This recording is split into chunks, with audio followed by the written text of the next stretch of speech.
it's Sam from DIY Huntress, and today is a video that I'm not really looking forward to, but that a lot of you have been asking for. Today is finally the day that we're going to be doing some Q&A together, and now you get to see how awkward I am in front of a camera for real. There are a couple of things that are going to be happening during this Q&A. I'm going to be doing a project while I do a Q&A because I don't love talking to the camera. I wouldn't love watching myself talk to the camera, but I do love doing projects. So I'm gonna keep myself busy during this Q&A by working on a couple of different projects. And the coolest part about that is all of the projects that I make during this video will be for sale on my website for a really awesome fundraiser called DIY for a Cure, where we are raising money and awareness for pediatric cancer research. So at the end of this video, definitely head on over to my website, hopefully grab one of these goodies that I'm making in this video, and maybe even donate to the fundraiser if you can't get your hands on one of these projects. So, with that being said, let's get started.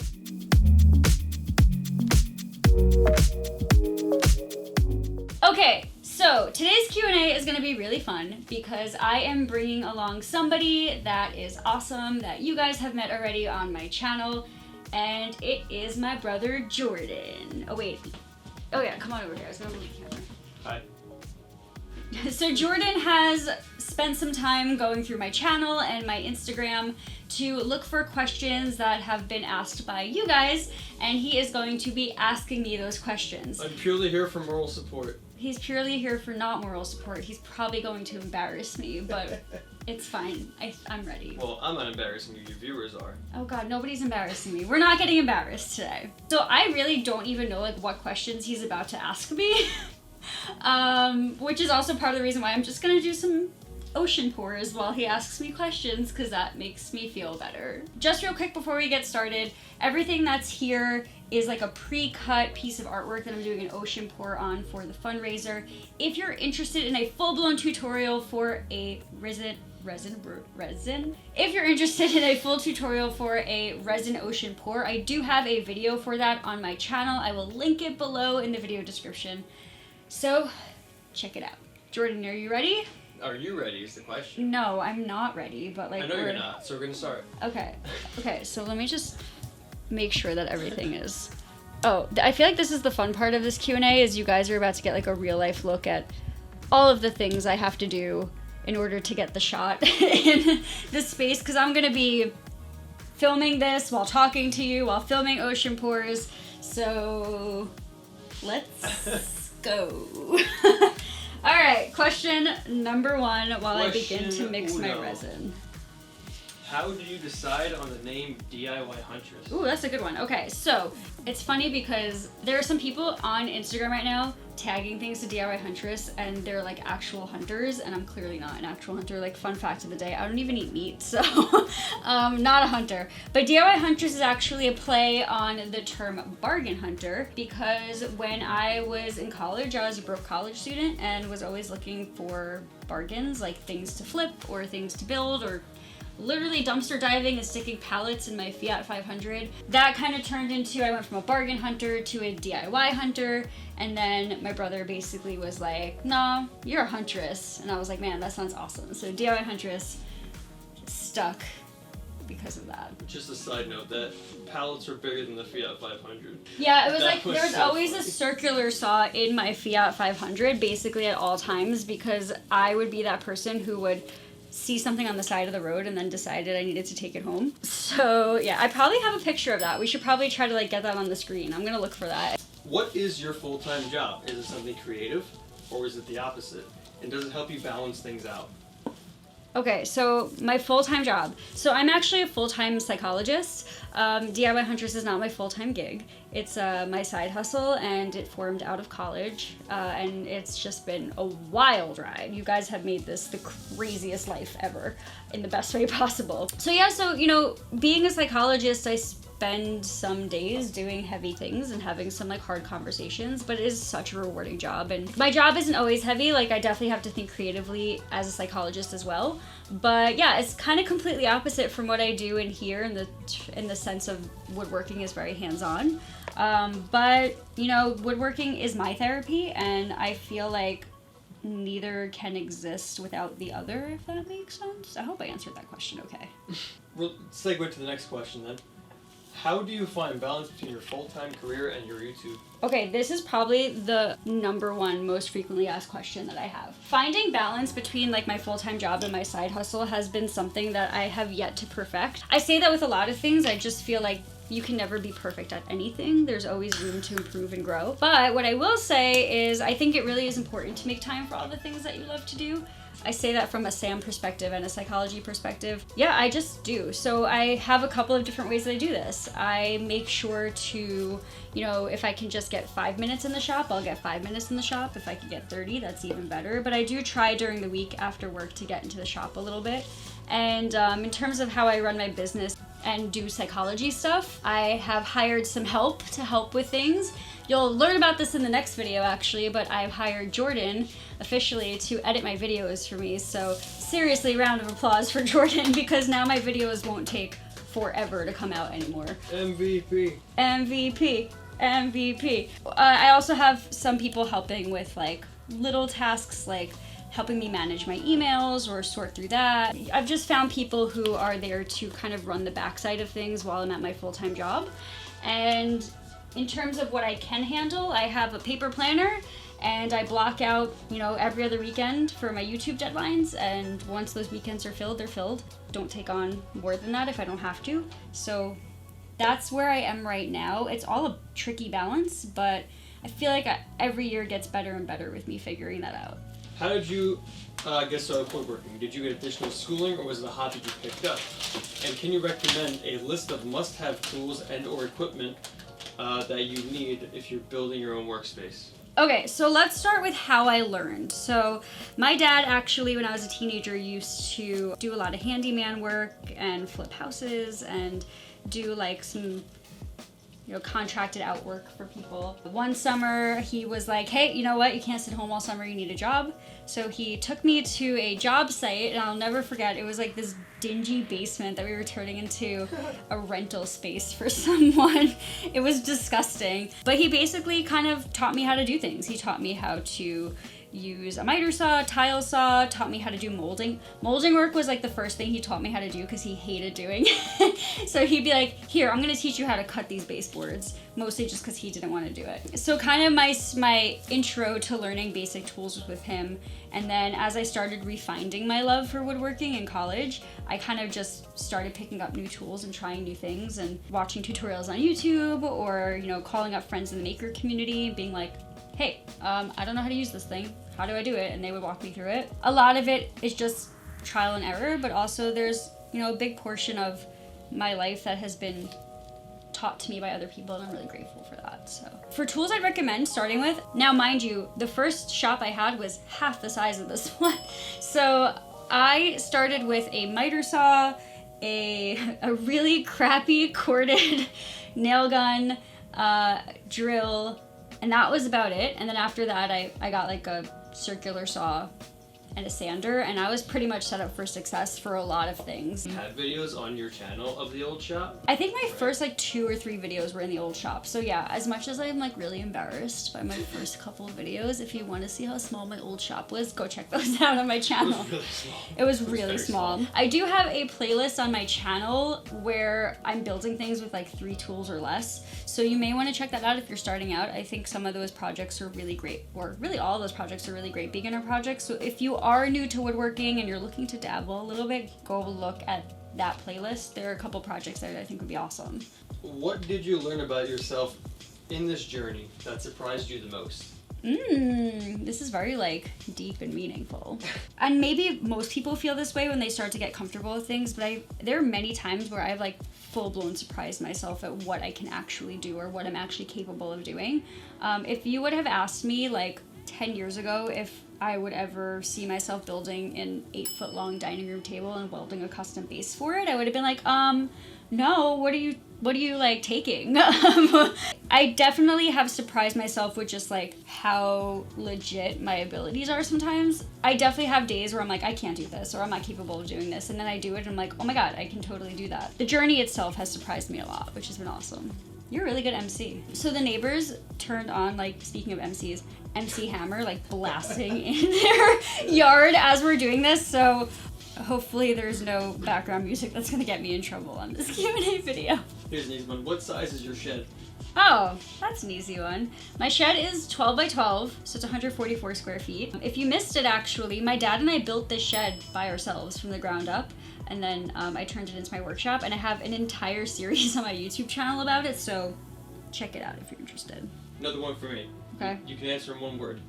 What's your favorite type of wood to work with? Walnut.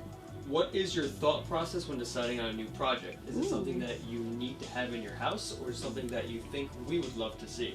I love this question a lot. So I'll be honest with you, a lot of what I build is out of pure necessity, whether it's necessity for me or necessity for my parents or necessity for someone I know who just like needs something custom. That's where most of my builds come from. It's just really pure necessity. But that being said, there are times where I definitely will like work on a project that I want to work on, and I'm like, I think that people would actually like to see this process, and so I'll share it with you guys because my hope is that it'll inspire someone. A really good example of a project actually that, which is funny that I'm doing this today, is my resin ocean cutting board, because I originally was just gonna make that as a gift for someone and not do a video on it, and pretty much right before I did the project, I was like, this would be a dope video. I feel like people would love to know how to do this, and so I published it, and that video did really well. So mixture of both, a little bit of both. What are your top 3 to 5 things you wish you knew when first starting out with DIY and woodworking? This is a really good one. I feel the pressure. I would say probably number 1 for me is how addicting it is, if that counts. Does that count? I'll consider it. You'll consider it? Oh my god, he's such a tough critic. So I would say how addicting it is number 1. One thing I also wish that I had known when I was starting is like, I used to be so hard on myself and I would make mistakes, but mistakes are part of the process. And actually one thing my dad used to say to me that was so helpful, he's like, it's just lumber. Like if you mess up, you'll buy another piece. And he totally was right. And I think having that mentality is really helpful. So that's 2. And I think number 3 would be, I do wish that I asked for more tools for birthdays and things. That's actually how I got a lot of my first tools, but it can be kind of an expensive hobby. Yeah, definitely kind of keeping that in mind, as well as there are years where I'll literally save up for certain tools in the shop for a full year before I can get my hands on them. What is your number 1 advice to somebody who's just starting out in the DIY woodworking YouTube path? I would say there are a couple things that I think I learned here. You know, the first is don't be afraid to ask questions. There are so many makers out there who are willing to answer as many questions as you have. I know for me, like, I love seeing other people get into the DIY woodworking stuff and content creation. It is a lot. Like, it can, oh god, I think I put too much. It can feel overwhelming at first, but you just do what you can with what you have. You don't need like crazy expensive equipment to start either. You know, that's something that I think I had a misconception about, but there are some really awesome creators out there who are creating banging content with their iPhones, so just keep that in mind. But yeah, put yourself out there and try things. I think, you know, that's the biggest thing, is don't be afraid to try new things and put yourself out there and just see what happens. There have been so many times that I've doubted myself and my projects, and then those projects end up doing really well. So just do you and see where it takes you. Segueing to another question of mine. For aspiring creators, how do you deal with rude and degrading comments? Oh, this is a great one. I feel very fortunate because you guys are awesome, and most of my comments are very loving and very nice and very supportive, but there are definitely people out there who don't know me yet or haven't followed me for that long who like to try to rain on my parade a little bit. This is something I deal with a lot, and I've just learned to take it as it comes, you know? Like, you can't make everyone happy. That's something I've learned in life. And you just have to keep doing you. If I stop making content because of 1 or 2 bad comments, think about how much content that I wouldn't have on my channel right now. So, you know, take it with a grain of salt. If it's super negative, I just ignore it. If it's something that's constructive, I take the constructive criticism and I roll with it. But yeah, my best advice would be just do you. Not everybody's gonna love the content either. Yeah. You can't make everyone. Can't make everyone happy. But do what makes you happy. All right, I'm just gonna move my camera. Things I wish I knew when I first started woodworking. how much resin I would get on my expensive equipment, how much sawdust I would get on my lenses. This is a cool behind the scenes because this is what I have to do when I'm actually filming content for you guys, so get ready. What is your favorite tool to use on woodworking projects? Oh, woo. This question is cool because this changes for me like all the time. I think that right now, the track saw has been like my best friend in the workshop because working in a small shop means I have to like move things around a lot to work. And so having a track saw basically helps me because then I don't have to, move the table saw out or lug things around. So the track saw right now I think is my favorite. Highly recommend. It's a great investment. Other than that, my miter saw has kind of always been my favorite. My miter saw is one of my first tools, so for me, like that's a tool that I don't know what I would do without. But yeah, this changes a lot, and I think you guys will be able to kind of see that in my content a little bit too, of like, oh, Sam's been using this tool a lot, guess that's her favorite, so definitely look out for little things like that. Alright, here's one that I'm actually going to change a bit because I think this could help a lot of people. Okay. The question is, what is the best place for slabs and hardwood on Long Island? But I'm going to change it. I'm going to ask you, how do you find places that sell good slabs and hardwood where you live? I love that. Word of mouth obviously is a big one, so I can answer that in two parts. On Long Island, the best places I've found, or at least my go-to places, are a place called Robert's Plywood, and then there's also one-of-a-kind live edge slabs. So those are kind of my two go-tos. I'm sure there are many more on Long Island that I just haven't learned about yet, and I'm very excited to. Those are two options. If you're someone who doesn't have a lot of local hardwood dealers by you, another place I always say or recommend looking at is online. So I order some of my slabs from the Lumber Shack or from Jeff Mack.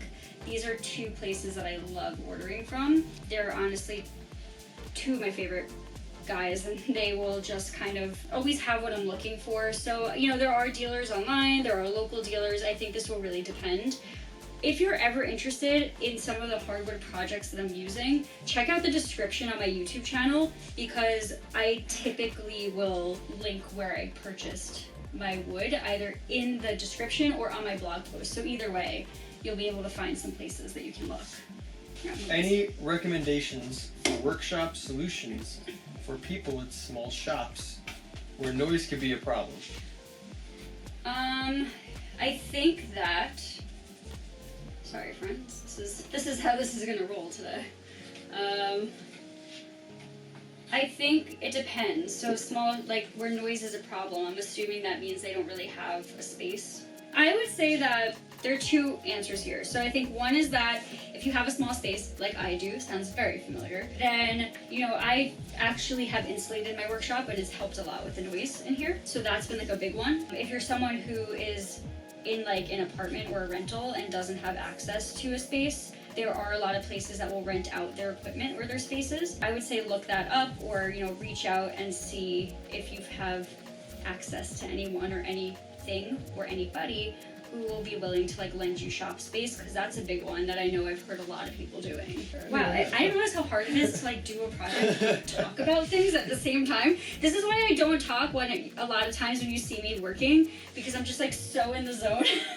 Because you've worked out of a shed for your entirety of your DIY career so far, what are your top 5 storage solutions and space management solutions? Ooh, Jordan's really good at this. So, I would say for me, I am all about using all of the space that I have for like anything. So that includes using like rafter space in my shed for storing lumber, or using pretty much every inch of wall space that I can, right? Like those are two really important ones to me. Pegboard's really helpful, drawers are really helpful. Anything on wheels is super helpful in a small space. I can't tell you how many times I've had to like wheel projects in and out of this place. Like it's insane. So that's like definitely a must-have in a small space, is putting your tools on wheels. But yeah, I think that those might be my top ones. What is your dream build? What would be your go-to if someone asked you to do it right away? You would say yes in a second. I think honestly my dream build is a tiny house, like with a view. Like I don't know if it's gonna be the mountains or the ocean or what, but like it definitely has to have a view. That is 100% my dream build. What is your favorite project from 2020? But we should answer this as well. why is your favorite project? Oh, that's an easy one. Which one do you think it is? Which one do I think it is? Yeah. Murphy bed. The Murphy bed. 100% the Murphy bed. The Murphy bed was hands down my favorite project I think I've not only built in 2020 but ever built. That thing challenged me so much. It was like I almost considered like quitting woodworking at some point during that project. It was a lot, but honestly it challenged me so much, and because of that, like I'm so grateful. That for sure, hands down, best build that I've done so far. All right, wait, I'm turning this on for a second.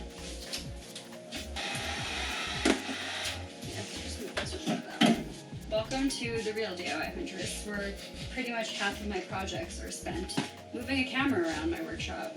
Somebody asked, where can they learn about the tools and do what you do? I think that there are lots of places that you can learn about woodworking and tools and getting comfortable with them. If you have friends or family who are willing to show you some tools and give you some advice, that's a great place to start. And then other than that, you know, I've definitely learned a lot on YouTube. I've learned a lot from other friends. If there are things that I'm still doing in my shop and I've never tried them before, I will definitely watch a video about it. But yeah, if you're looking for more hands-on help, another place to try to go is to like a local shop or some sort of local place where they might teach woodworking lessons. That's a great place to start for sure.